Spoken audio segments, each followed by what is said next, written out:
Hi, I'm Paris, and about 2 months ago I got my new OnePlus 9 phone. The very first day I took it out to test out the phone and take some pictures of wildflowers, I dropped it. Fortunately, it was onto the soil and the grass, so there wasn't any damage, but I realized I need to get a case on this slippery thing right away.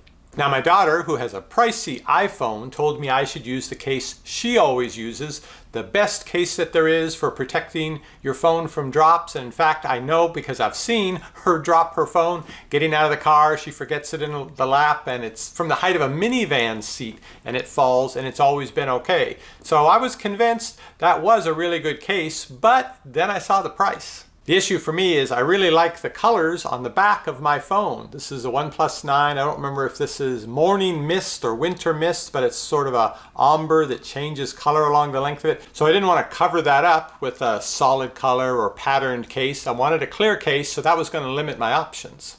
In this corner, arguably the best case you can buy for your phone, the Otter cases. They start at around $50 and go up, and this case was exactly $50. She told me it gives you peace of mind to know that your phone is so well protected. This is their Symmetry model, and I have it on my phone right now. This is not their toughest case, but it is their toughest clear case. The Otter Symmetry case has an antimicrobial coating. It's made with more than 60% recycled plastics. It's tested to survive 3 times as many drops as they test for in the military standard, and it's got all this good stuff to boot.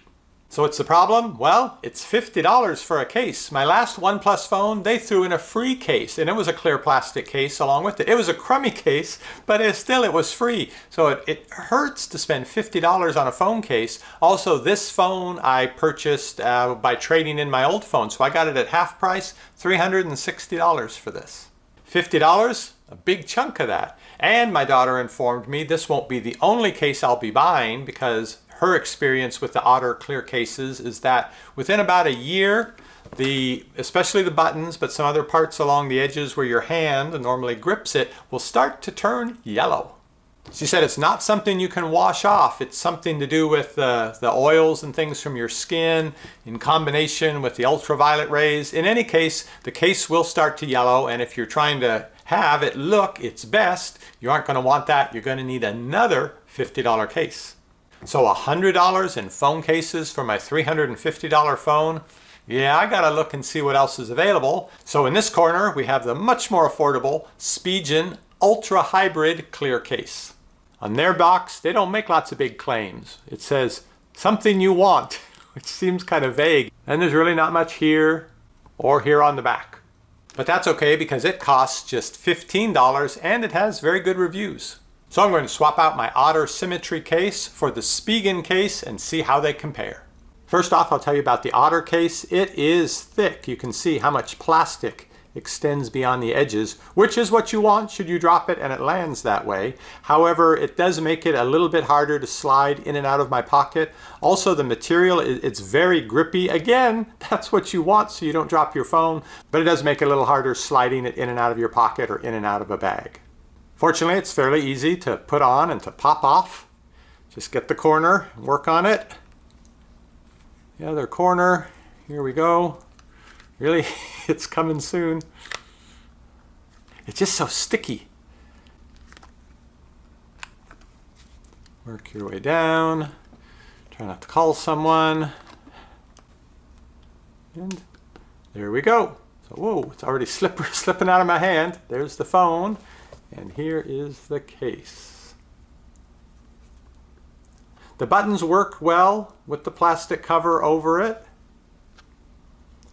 And I also have no trouble plugging in here to charge it. Now for the Spigen $15 case. This one is not completely clear. You can see it has dark borders. But the back's going to be clear to show off that nice color on the back of my phone. So they did say remove the films before using it. Here we go. That's nice and clear. Feels fine. Don't know how I feel about the black border, but let's take a look how it looks when the phone's in it and see how easy this will be to put in it. Oh, easy. Nice and snappy. It's kind of interesting. I don't know, it looks darker than it did through the other case. Is that possible? Because they're both clear. It does make my phone look smaller side to side and top to bottom rather than that overhang of thick clear plastic, so it feels smaller in my hand. Let me test out sliding it into my pocket. Whew. Yeah, that goes in a lot easier than the Otter case. Definitely. The buttons work fine with it. Volume over here. Yeah. And plugging in the USB Type-C cable to charge it up. Yeah, good. Can't believe the difference in size. It almost feels like I could take this phone with the Spigen case on and fit it into the Otter case. That won't actually happen, but in every dimension, this case it's longer, it's wider, this dimension as well, it's thicker.